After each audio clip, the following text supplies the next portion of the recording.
श्री शिवाय नमस्तुभ्यम। हर हर महादेव। पूज्य गुरुजी पंडित प्रदीप जी मिश्रा की श्री शिव भक्ति शिव महापुराण कथा 16 नवंबर से 22 नवंबर तक new highway city GT road Kalyanpur Kanpur में शुरू हो चुकी है। आज कथा का चौथा दिन था। यदि आप आज की कथा किसी कारणवश नहीं सुन पाए हैं तो वीडियो को अंत तक अवश्य देखें।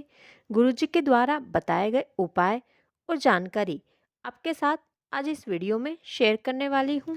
आज की कथा में गुरुजी ने बताया हमें शिवलिंग पर त्रिपुंड कैसे बनाना चाहिए।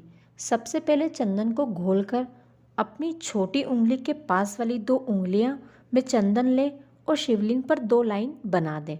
उसके बाद अंगूठे की पास वाली उंगली पर चंदन ले और उन दोनों लाइन के नीचे एक लाइन और बना दें।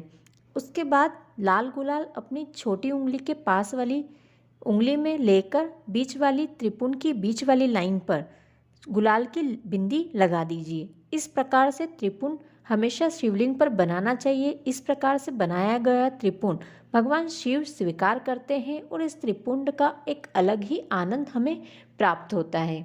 आज की कथा की पहली जानकारी गुरुजी ने बताया हमें हमारे कर्म का फल भोगना ही पड़ता है।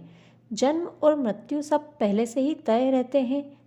जन्म का समय, जन्म की तारीख सब कुछ तय होता है। मृत्यु का समय और मृत्यु की तारीख, मृत्यु का स्थान सब पहले से ही तय होता है। दूसरी जानकारी हमें गुरु के आश्रय नहीं रहना चाहिए बल्कि गुरु द्वारा दिए गए गुरु मंत्र का हमेशा हमें स्मरण करना चाहिए। यही मंत्र हमें पार लगाता है। तीसरी जानकारी इंसान का सबसे बड़ा शत्रु ईर्ष्या है। ये सबसे बड़ा असुर होने का संकेत होता है। चौथी जानकारी हम धीरे धीरे जब हमारे पुण्य बढ़ाते हैं तो उसी प्रकार हमारे पाप धीरे धीरे कम होते जाते हैं। पांचवी जानकारी हमारे क्रोध को त्याग करके मीठा बोलने से भी हमारे पुण्य बढ़ जाते हैं। पुण्य केवल दान करने से प्राप्त नहीं होता। मान लीजिए यदि आपने दान किया और उसके बाद आपने किसी बात पर क्रोध आ गया तो हमारा किया गया पुण्य किसी काम का नहीं होता है। छठी जानकारी हम कहाँ बैठ रहे हैं, किसके साथ बैठ रहे हैं, इसका बहुत अधिक महत्व हमारे जीवन में पड़ता है। यदि 2 व्यक्ति शराब की दुकान पर बैठे हैं, एक शराब पी रहा है और दूसरा चाय पी रहा है, तो यही कहलाएगा कि दोनों शराब पी रहे हैं, चाहे वो शराब कभी पीता ही नहीं हो। इसलिए हमारे जीवन में किस जगह हम बैठे हैं, किसके साथ बैठे हैं, इसका बहुत अधिक प्रभाव पड़ता है। 7वीं जानकारी गुरुजी ने बताया कि पशु पक्षी अपने नियम होते हैं। कहीं इन्हीं नियम के अनुसार पशु पक्षी अपना जीवन यापन करते हैं। चाहे वह भूखे मर जाते हैं लेकिन अपने नियम नहीं तोड़ते। लेकिन मनुष्य के जीवन का कोई नियम नहीं होता है। 8वीं जानकारी हमारे पूरे कुल में यदि कोई एक व्यक्ति भी भजन करता है या भगवान की भक्ति करता है तो वो पूरे कुल को तार देता है। 9वीं जानकारी गुरुजी ने बताया हमारे शरीर लोहे की कील की तरह होता है। इस शरीर को शिव पुराण कथा रूपी लकड़ी में ठोक दे तो ये भवसागर पार हो जाएगा। आज की कथा के कुछ पत्र जो गुरुजी ने पढ़कर बताए हैं। पहला पत्र में लिखा था गुरुजी मुझे ब्रेस्ट कैंसर हो गया था, उसका ऑपरेशन भी करवा लिया था। उसके कुछ समय बाद मुझे लीवर के पास गठान हो गई। डॉक्टर ने ऑपरेशन करवाने की बोला लेकिन मुझे ऑपरेशन नहीं करवाना था। तब मैंने आपकी कथा सुनी लेकिन मेरी तबीयत बहुत ज़्यादा ख़राब थी, मैं मंदिर नहीं जा पाती थी।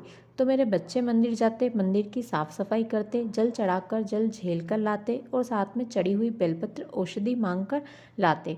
मैं वो जल पीती और बेलपत्र खाती। उसके बाद कुछ समय बाद मैंने अल्ट्रासाउंड करवाया तो डॉक्टर ने मुझे बताया कि आपकी गठान गल चुकी है।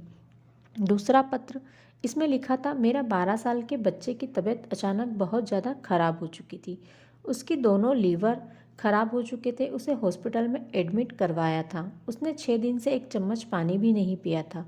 तब किसी ने मुझे आपकी कथा और शिवजी पर जल चढ़ाकर लाने और झेलकर अपने बच्चे को पिलाने को कहा। तब डॉक्टर उसे कुछ देने नहीं दे रहे थे पर मैं फिर भी शिव मंदिर गई, शिवजी पर जल चढ़ाया और जल झेलकर आधी चम्मच जल लेकर आई और अपने बच्चे को धीरे से बिना किसी को बताए वो जल पिला दिया। गुरुजी अब मेरा बच्चा बिल्कुल स्वस्थ है, बिल्कुल ठीक है।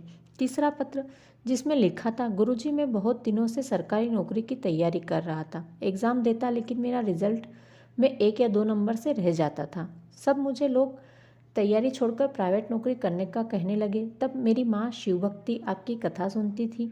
माँ ने मुझसे कहा, तू क्यों घबराता है, और मुझसे बेलपत्र पर शहद लगाकर शिवलिंग पर समर्पित करने वाला उपाय करवाया। फिर मैंने आपके पशुपति व्रत भी किए। मैंने यहाँ दरोगा की भर्ती निकली तो मैंने एग्ज़ाम दिया। गुरुजी, मेरी एग्ज़ाम क्लियर हो गई और सारे टेस्ट भी क्लियर हो गए। आज मेरी सरकारी नौकरी लग चुकी है। चौथा पत्र, इसमें लिखा था, गुरुजी मेरी शादी को 17 साल हो गए थे, लेकिन मेरे यहाँ संतान नहीं हुई। उसके बाद मैंने आपकी कथा सुनी और आपका बताया सफ़ेद आंकड़े का उपाय किया और मेरे यहाँ आज संतान है और 3 साल की हो चुकी है। पांचवा पत्र, जिसमें लिखा था, गुरुजी मेरे बेटे के लिए मैं कुबेरेश्वर धाम गई थी। वहाँ जाकर मैंने बाबा से अपने बच्चे के लिए अच्छी जॉब की विनती करी। उसके बाद मेरे बेटे को अच्छी कंपनी में अच्छी जॉब मिल चुकी है।